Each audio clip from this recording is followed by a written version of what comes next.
Hello and welcome to Spectator TV. I'm Natasha Feroze, head of TV at The Spectator. Today, MPs voted on an amendment in Parliament to change the criminal laws under which a woman aborts a baby. Women are facing traumatic criminal investigations on suspicion of ending their own pregnancies because abortion is still a criminal offence in England and Wales.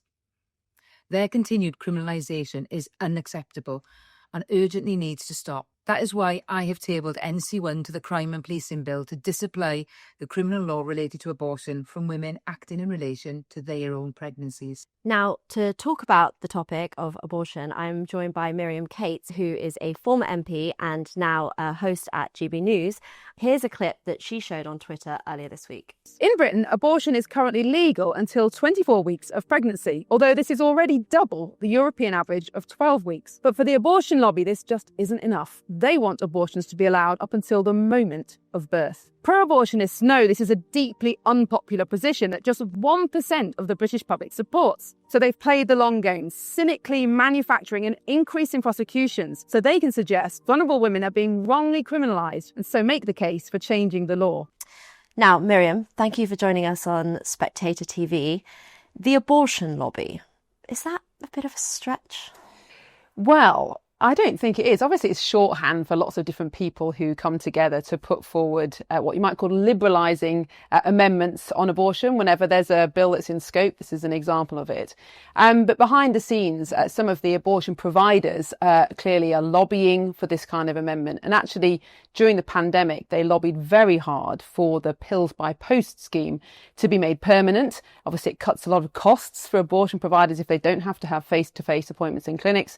And they were very successful in persuading MPs to vote for that pills by post permanency in 2022. So there's certainly abortion providers that make a lot of money, and there are MPs who support increased access to abortion, whatever that may look like. And do you think it is as sinister as the financial incentives that are going on, rather than, giving women lots of choice? No, I think it's a whole range of reasons. I mean, abortion providers are businesses at the end of the day, and of course they want to reduce their costs. But I think for the MPs putting forward these amendments and voting on them, I do think there is a definitely an attitude of compassion, of not wanting to criminalise vulnerable women, and of making sure that women have choice. And I think lots of people are very sympathetic to that.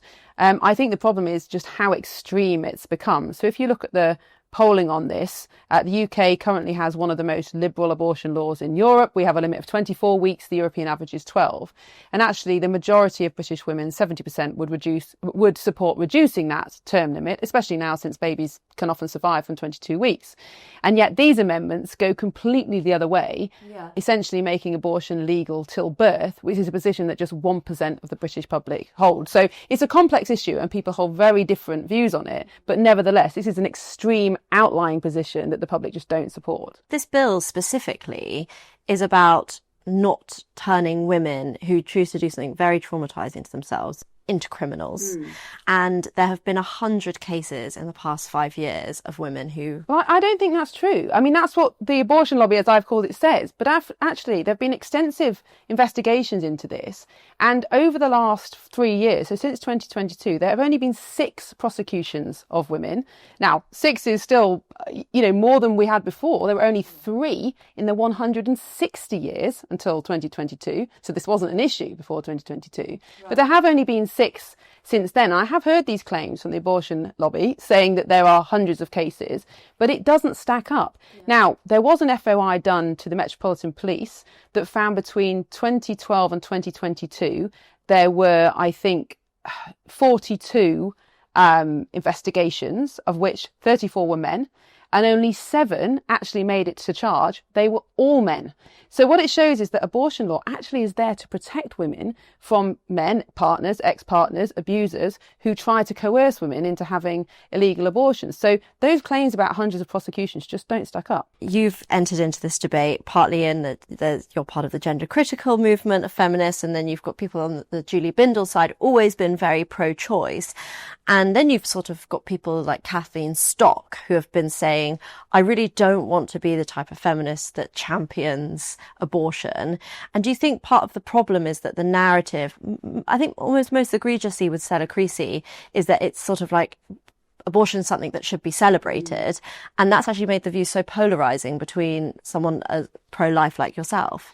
Yes, I think that's true. And I think most people, even those who would consider themselves pro-choice or who think that abortion should be allowed, but it should be highly regulated, none of them would say abortion is a good thing. It might be the lesser of two evils. It might be something that, women feel they don't have any choice but to do. But I don't think many people think abortion itself is a good thing. And I think it's very disingenuous to talk about abortion as healthcare, because no other healthcare involves ending a human life. Well, apart perhaps assisted suicide, which may be also legalised this week. And so I think that's quite a disingenuous way to talk about it. And I think it's really interesting in this country, we don't have the kind of polarised debates that they have in the States. And I think that's a very good thing. I think it's probably as a result of the fact that our abortion law was made by Parliament rather than the courts. So it feels more of a settled matter.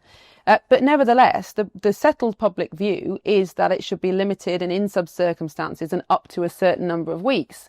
And yet we do have, and I call them extremists. They are extremists in Parliament who are completely divorced from public opinion on this, who every time there is a bill that might possibly be in scope, try to attach this amendment on it. Now, in the last Parliament, they did it on several bills, but they never pushed it to a vote, probably because there was a Conservative majority. And although this is a free vote, probably they wouldn't have won, or at least it would have been tight. Whereas I think this time it's a very progressive Parliament. If you look at the numbers, obviously a huge Labour majority, I do think they've probably seen their opportunity and thought, we've got a good chance of getting it through.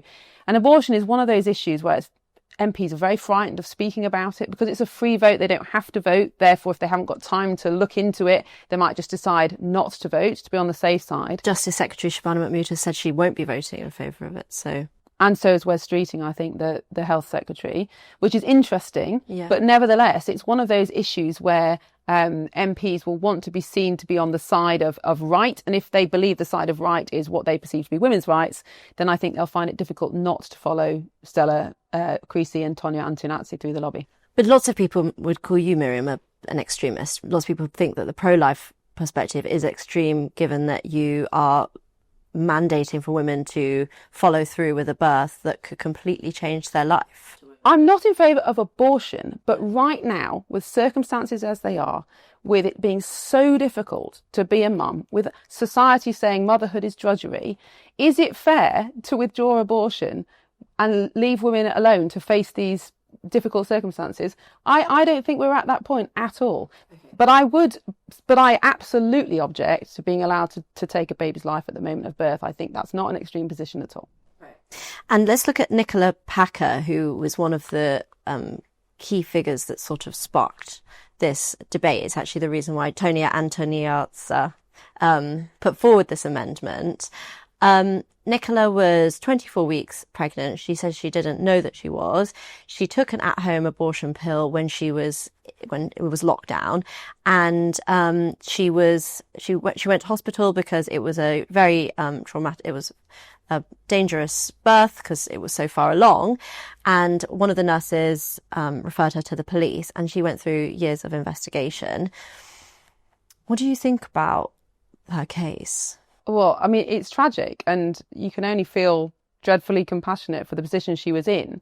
But there's a way to stop those cases happening, which is to restore face-to-face appointments for abortion pills, because that's the way that clinicians are able to tell for sure how far along a pregnancy is. And if you're over 10 weeks, there are different ways of performing abortions. But you can still do that if you put forward this bill, because this is just removing the criminalisation of women. Yes, but if these amendments get through, there will be more and more and more cases like that, because whether or not those women then get prosecuted, there'll be more and more tragic cases of dangerous late-stage abortions because there will be no safeguards to stop women obtaining abortion pills after they're safe to take. So the reason there's a 10-week limit on taking these abortion pills is because they're not safe to use after that time.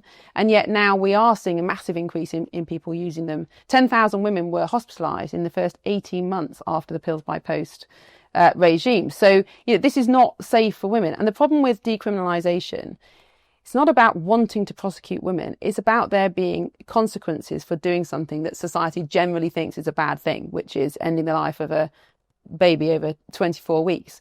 And whenever you decriminalise something, more of it happens. So you can look at, shoplifting, which we've essentially decriminalising, small boats, cannabis. Whenever you decriminalise something, more of it happens. And that is what's happened in Australia, in Victoria and in New Zealand, where they've decriminalised abortion. They've had huge increases in the number of dangerous late-term abortions. One hospital in Victoria saw a 600% increase in late-term abortions following decriminalisation. Nobody wants that. It's not good for women, it's not good for babies, it's not good for healthcare staff who have become very traumatised by performing late-stage abortions. So nobody wants late-term abortions. So the answer is to enforce the law as it is, to go back to face-to-face appointments, to make sure that women aren't being given abortion pills after it's safe to do so.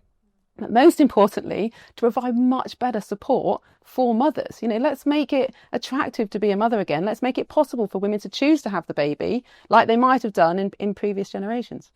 Do we know how many abortions happen in Britain per year? 250,000. 250,000. So this is a lot. It's a huge amount. Yeah. And in the 60s, when abortion was legalised, the MPs that voted for it understood that it would be safe and rare. And it's anything but rare. And people often say, that abortion is a private matter. It's about a woman's choice or a couple's choice. And obviously there's a sense of which it is.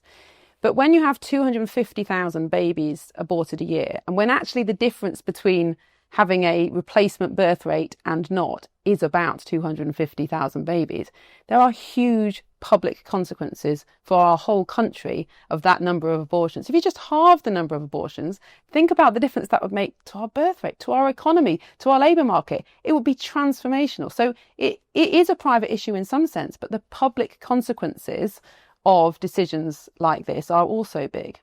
And do we know how many of these women abort their babies through a pill rather than the later stage? So the vast majority of abortions do happen before 12 weeks. I think 80%, but I'd need to check. So the vast majority do happen in that first trimester. Okay. But what's interesting, which is obviously preferable, but what's interesting in the countries that have legalised to birth is that they have seen this increase in late term, so post 20-week abortions. Now, I don't know the exact reason for that, but you can imagine, people who are heavily pregnant and suddenly thinking, I'm not sure I want to go through with this. People are frightened about the birth. People might be in a domestic abuse situation. And the problem with making an option there and removing the safeguards, both in terms of criminalising a partner who might coerce, but also criminalising a woman herself, which I know, is not an attractive thing to think about, but what's the alternative? The problem with allowing that to happen is then it will happen. That's just human nature. We know that about any particular issue. The law sets a standard, and if you remove that standard, more of it will happen. And I've read a lot so far about a lot of women having abortions for sex-based reasons. They don't want a girl, they typically would want a boy. Is that really a huge thing in Britain? I mean, there's very hard to get data from. Well, not at the moment, because it's completely illegal. So the only way you can get an abortion after 24 weeks is if there is risk to the mother's health or serious disability. So the doctors have to sign off on that. So sex-selective abortion is illegal in the UK. But if you live in Canada, for example, where abortion is decriminalised to birth, there is quite a lot of evidence that there is sex-selective abortion going on. But of course, it's hard to prove, because in places where abortion is decriminalised to birth, you don't need a reason. So therefore, whatever the reason is. But yeah, there is some evidence that that's happening in Canada. Young Christians are flocking to traditional Anglican and Catholic services, embracing solemnity and mysticism rather than the trendy platitudes of the boomer generation. Why is this happening? Well, the Spectator is hosting an event at St. Bartholomew the Great in London on Tuesday, the 8th of July at 7 p.m. Speakers will include Reverend Marcus Walker, Father Julian Large, our editor Michael Gove, and Damien Thompson, amongst others. As a bonus, the first 100 ticket holders will be granted early access to purchase Spectator Christmas Carol Service tickets later in the year. And following the discussion, guests are warmly invited for drinks and refreshments in the cloisters. To book your tickets, go to spectator.co.uk/the sacred. Book now. So the amendment has been passed, and this is slightly Westminster-y details, but what are the next steps, and how could this become a problem for some ministers like Shabana Mahmood, who isn't in favour of the amendment? So the tricky thing from a parliamentary point of view is that this was an amendment that was brought by backbenchers that has nothing to do with the bill that it's amending. So the bill that it's amending is a policing and crime bill. It's about policing and crime. It's not about abortion. But because these amendments were ruled in scope and because they've been passed, it's now been attached onto this bill. So that means when MPs vote for it at third reading, so they basically decide whether to send the bill as a whole to the Lords for the next stage, it's going to include this decriminalisation. So Labour MPs will be whipped to vote for this at third reading because it's a government bill. But those who voted against decriminalisation of abortion for conscience reasons are going to have a very difficult decision now. Do they defy the whip and refuse to vote for a government bill, which they probably support for all the other reasons, vote against their own whip or against their own government because it has this amendment? Or do they hold their nose and vote for it anyway and know that they're voting for something that has potentially unforeseen consequences? Miriam Cates, thank you for joining us.